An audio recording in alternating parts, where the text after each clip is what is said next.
ইতিমধ্যে আপনারা জানেন যে হামজা আমাদের দেশে হয়ে খেলেছে। সামিদ সোম আসবে।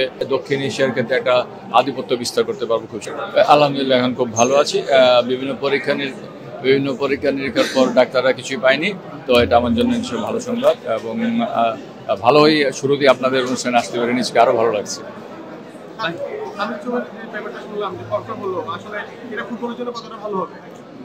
ইতিমধ্যে আপনারা জানেন যে হামজা আমাদের দেশে হয়ে খেলেছে। সামিদ সোম আসবে এবং এরকম যদি আরও কিছু মানসম্পন্ন বিদেশি প্লেয়ার আমাদের বাংলাদেশ দলে আমরা অন্তর্ভুক্ত করতে পারি, তা আমার মনে হয় যে আমরা দক্ষিণ এশিয়ার ক্ষেত্রে একটা আধিপত্য বিস্তার করতে পারবো খুব শীঘ্রই। জি ভাইয়া, জুনি আমাদের ম্যাচ সিঙ্গাপুরে ঘরের মাঠে, সেখানে আমাদের অলরেডি হামজা আছে এবং সামিদ সোম যোগ হচ্ছে। এই ম্যাচটা নিয়ে আসলে কতটুকু আশাবাদী, কি মনে করছেন আসলে? বাংলাদেশের বর্তমান যে পারফরমেন্স এবং এদের অন্তর্ভুক্তি সব মিলিয়ে আমি মনে করি যে বাংলাদেশ জুনিয়র ম্যাচটা জয়লাভ করে ফিরে আসবে। সর্বোপরি এখন বর্তমান ফুটবল নিয়ে মানুষজন আশা জাগছে, ভক্তরা মাঠে যাচ্ছেন, ফুটবল নিয়ে সবাই আশা দেখছে। এই বিষয়টা আসলে ধরে রাখার জন্য আপনারা কি চিন্তা ভাবনা করছেন? আসলে দর্শকরা হচ্ছে কিন্তু যে কোনো খেলার প্রাণ হচ্ছে দর্শকদের উপস্থিতি কিন্তু খেলাধুলাকে আরো প্রাণবন্ত করে তোলে।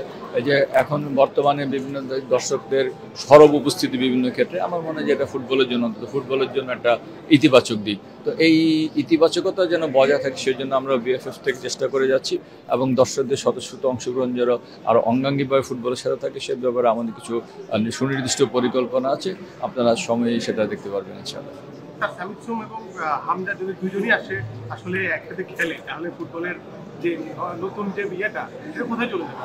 আমার মনে হয় অলরেডি হামজা খেলে গেছে এবং সামিদ সোম দুজনকে যদি আমরা একসাথে পাই এবং আরও কিছু যদি প্লেয়ারকে একসাথে আমরা খেলাতে পারি, আমার মনে হয় ফুটবলের যে এখন একটা উন্মাদনা তৈরি হচ্ছে সেই উন্মাদনাটা আরও অনেক উঁচুতে যাবে, যেটা বাংলাদেশের এখন ক্রিকেট বলেন অন্য খেলা কেন সেটাকে ছাড়িয়ে সবগুলো খেলাকে ছাড়িয়ে ফুটবল তার নিজস্ব উচ্চতা পৌঁছে যাবে।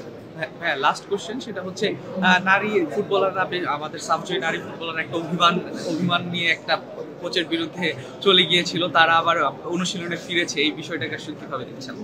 সহজে আসলে একটা সংসারে কিছুটা মান অভিমান একেবারে স্বাভাবিক ব্যাপার।